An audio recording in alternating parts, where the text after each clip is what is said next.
Hi, I'm Tammy Divine. Some of you might remember me as Tammy Kimball. I graduated in 1992 and went on to Concordia, Chicago. Went into television after college. A professor at Concordia, Chicago helped me get internships at the CBS and the Fox in Chicago. Then I worked behind the scenes at ABC7 and then got my first big break on camera as a TV news reporter at a CBS affiliate at WYMT. We're your mountain television in the foothills of the Appalachian Mountains in eastern Kentucky.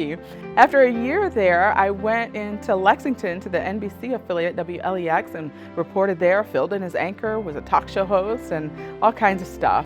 Wonderful experience.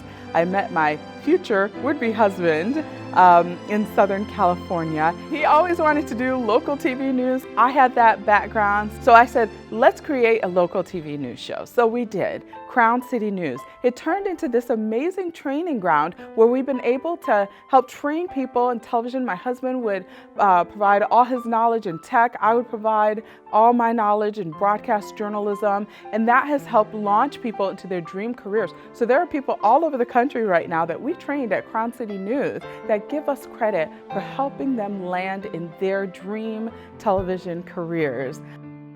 God has been so good to us. Part of why I love my life and I'm so grateful for all that God has provided is based on my life story. I was born on the floor of a mud hut in Sierra Leone, West Africa. It was just my mother and I. My father had abandoned us. My mother had had 4 other children besides me. They all died. I was her only surviving child. She had elephantiasis, but she was still one of the most hardworking people I've ever known. She would walk with me every Sunday to the neighboring village where the missionaries went to church. And we ended up falling in love with the missionaries. They fell in love with us. Then my mother died when I was 6 years old. And after she died, the Kimballs adopted me. They had 4 children of their own, as you know, and I was able to grow up with siblings. They brought me back to the United States with them because of what they did for me in adopting me, you know, in loving me as their own, treating me as their own.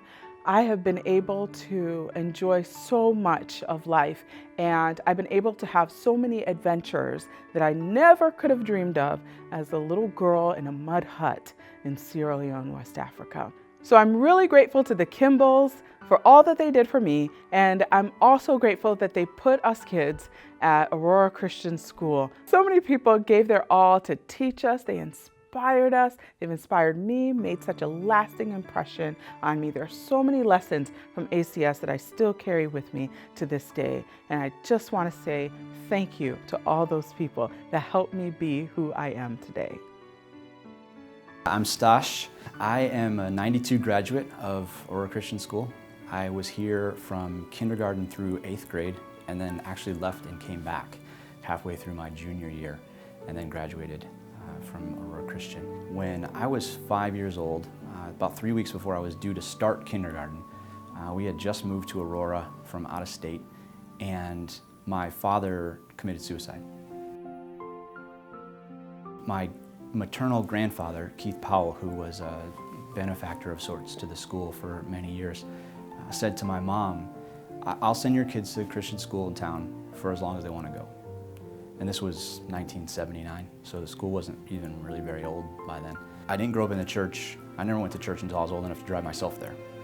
But learned a lot through the teachers that I had here, and obviously being exposed to the godly principles that the school espouses, in addition to seeing the lives of people like Don Davidson and others, the marriages that they were committed to, things of that sort, just the way they parented kids and all of that. Just sort of had that rooting and that grounding that I certainly wouldn't have had otherwise.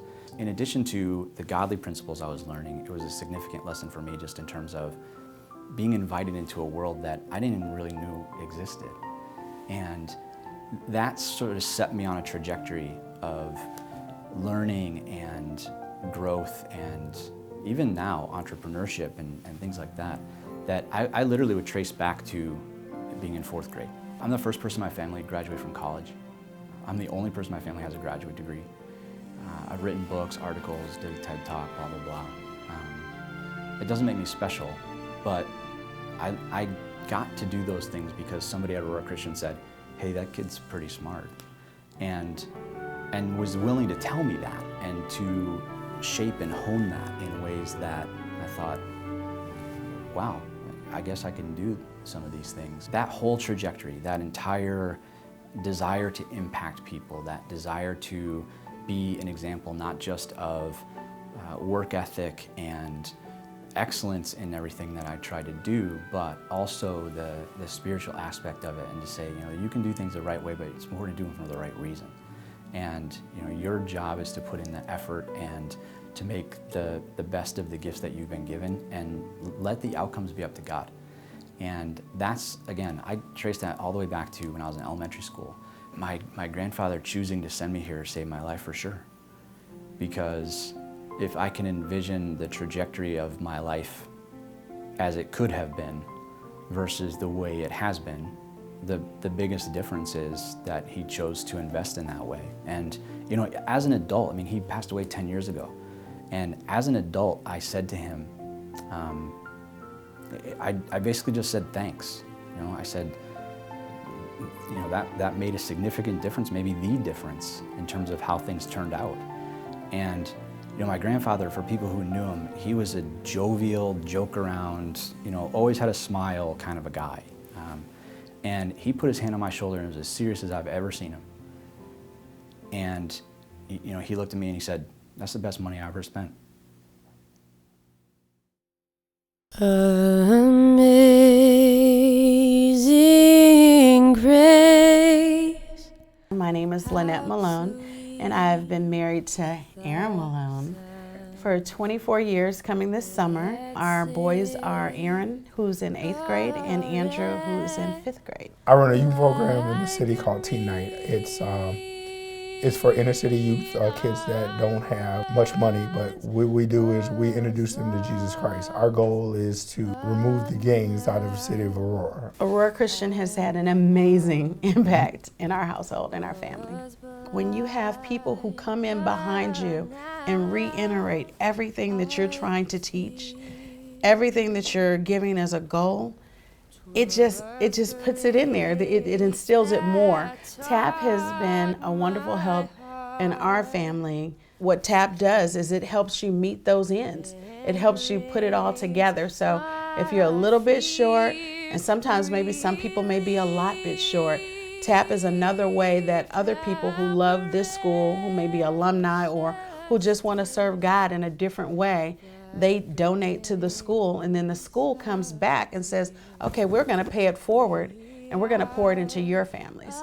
TAP this year helped us because I became ill and I'm not able to work. And not being able to work is a hard thing for a man. So being able to